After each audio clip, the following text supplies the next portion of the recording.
What has been the most challenging part of rebuilding your life as a single woman? Mm. I think for me, the most challenging part of being a single woman is running into old friends that are like, "What, you're not married?" Like, it's something Mm. wrong with me because I'm not married. But we know a lot of individuals that are out there that are married are not happily married, or they're going through the storms. And marriage, for anyone that's out there that is married, kudos to you because it's hard work, you Yeah. know. And I think that just, realizing, the capacity, the potential within, and then, the fear of being, in my middle age. I know I look young, barely over 25, but, to start that journey again, it's like, oh my gosh, I don't want to go back into, the dating pool and, it's just the nuisances that you have, being more mature Yeah. and, being single. Mm.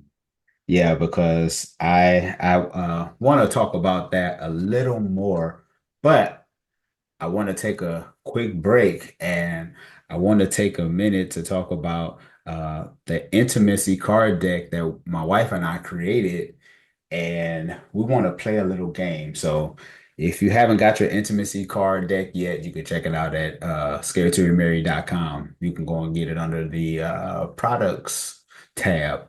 It's great for date nights. So, Dr. Kirsten, I want to ask you one question. Okay, You ready? I'm ready. All right, I'm about to let me see.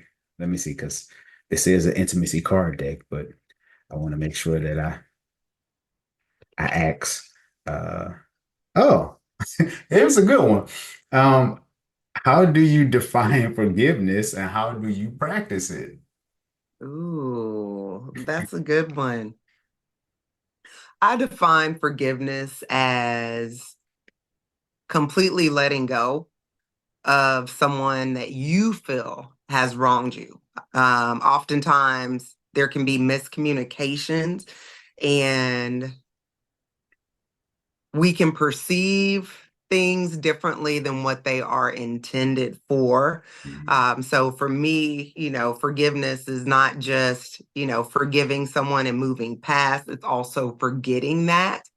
And I want to be forgiven and forgive in that same manner. Mhm. Yeah. That's good. So how would you practice that? What would that look like in a relationship? Well, I guess you said you would practice that as forgiving, like letting it go kind of thing. Letting it go completely, moving on, accepting, we're all human Yes. and the only perfect person, Mhm. is not of this earth.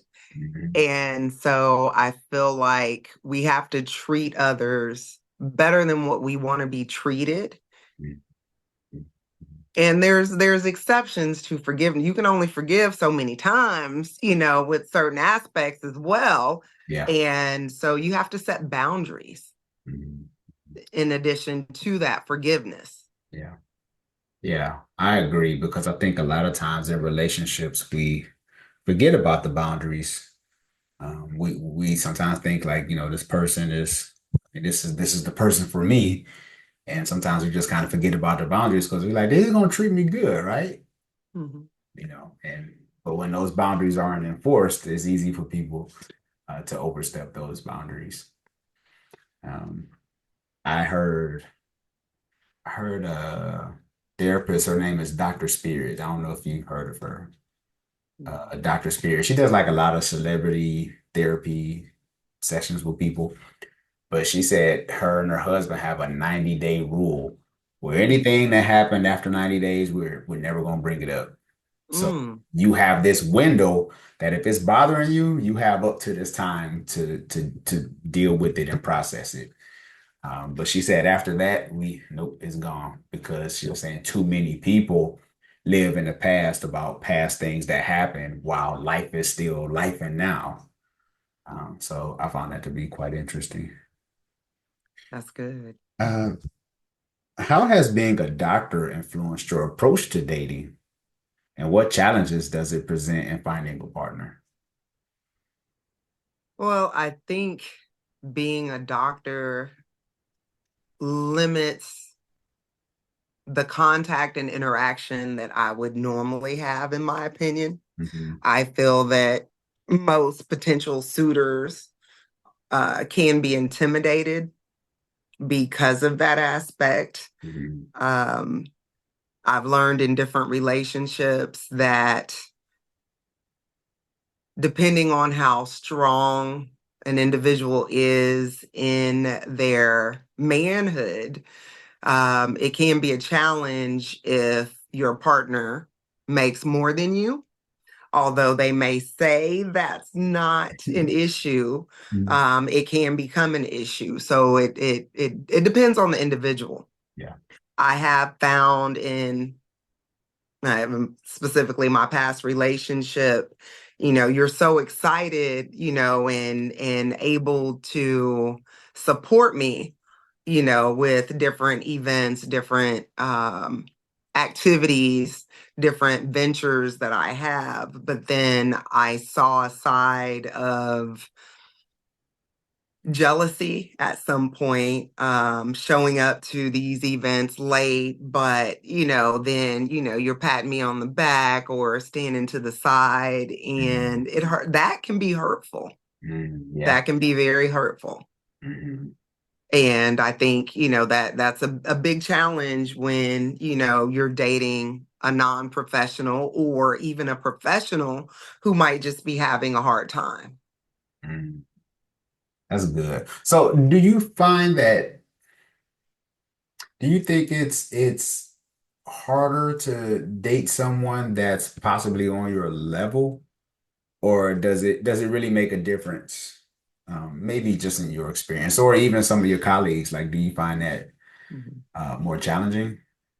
I think in my experience, I'm an equal opportunity dater. I'm like, as long as you can treat me like the queen that I deserve to be treated, Hmm. I'm fine with it. I do see a lot of challenges, and, my other professional single girlfriends, Hmm. have shared the same. Um, I've had dating experiences where, I've had a gentleman tell me, I can't do anything for you because you do everything, for yourself. And that entire, independent woman syndrome. I'm here to tell you, some of us, we are independent because we have to be. It's not necessarily that we want to be, you know. And I think there's a lot more conversations that need to be had. And it takes a special man to have the confidence to be able to converse and date someone who is a professional if they're not. Hmm.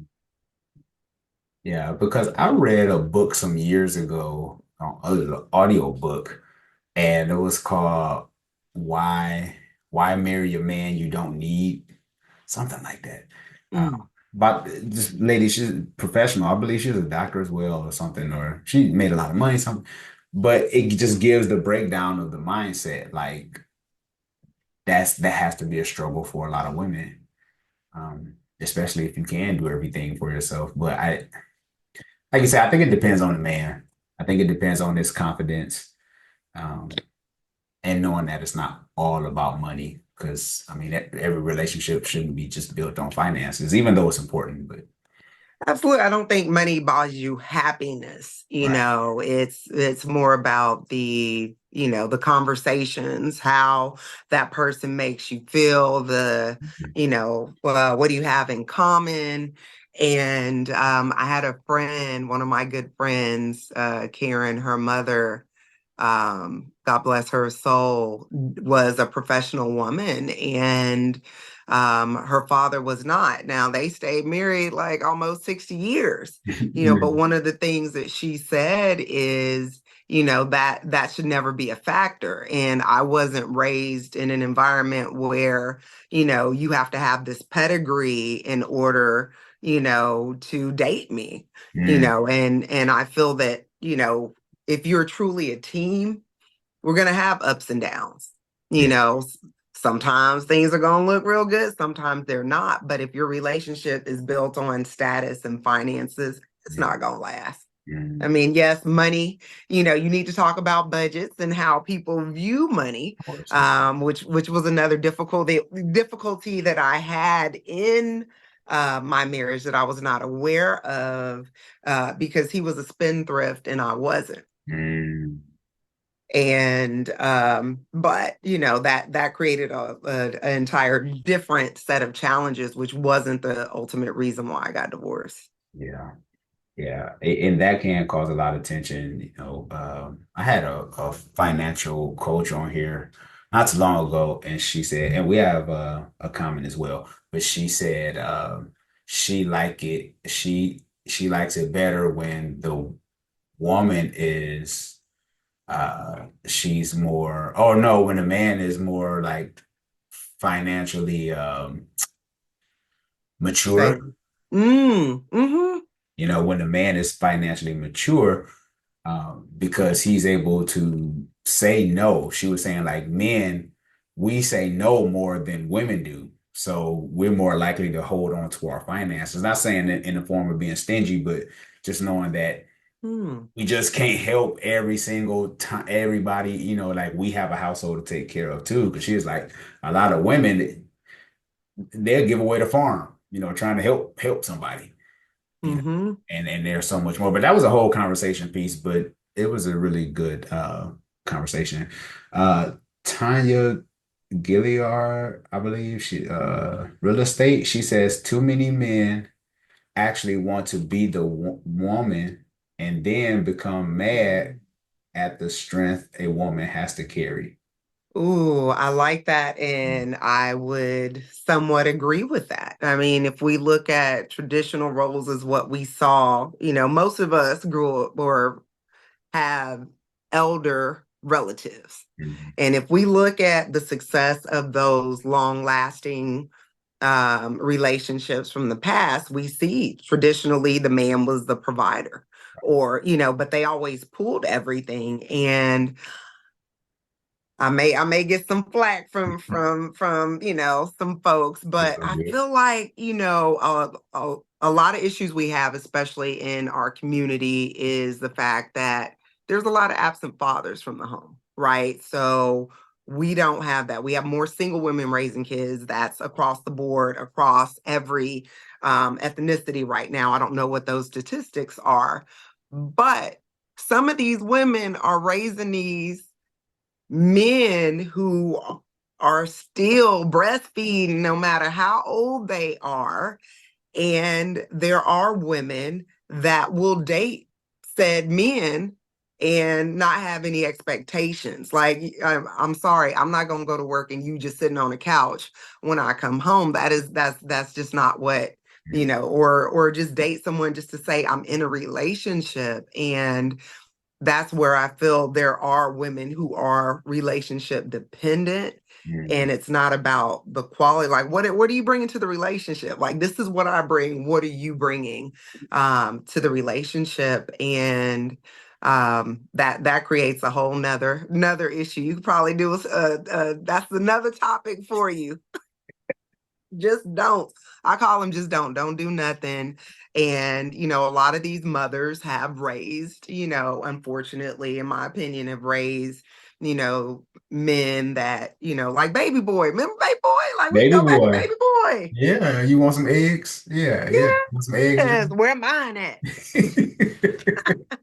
You gonna kick me out? Well, hey, you should have been out a long time ago, riding your bike around, borrowing your girl's car. Like, but eventually he got it together, which was good.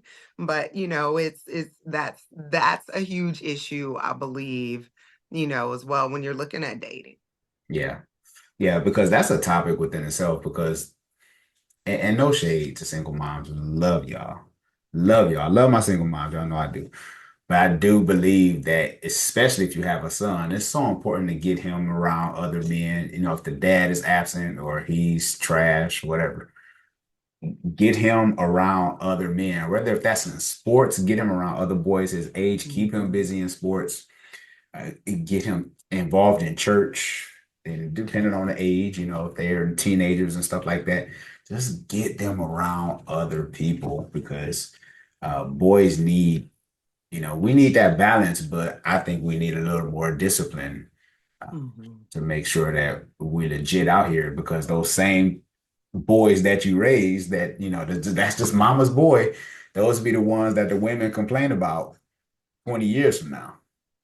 Right. But I do have to say there are some amazing single moms raising young men and doing a great job with it, showing them how to be a gentleman, teaching them things, and they're able, on the opposite end of the spectrum, to be gentle, to share their emotions, to communicate well. Um, so it is a double-edged sword per se when it comes to that. Yeah, for sure. Yeah, shout out to the single moms that's doing it because Lord knows that's it's got to be tough. Uh, what advice would you give to other women going through a divorce or considering starting over? I think the first thing is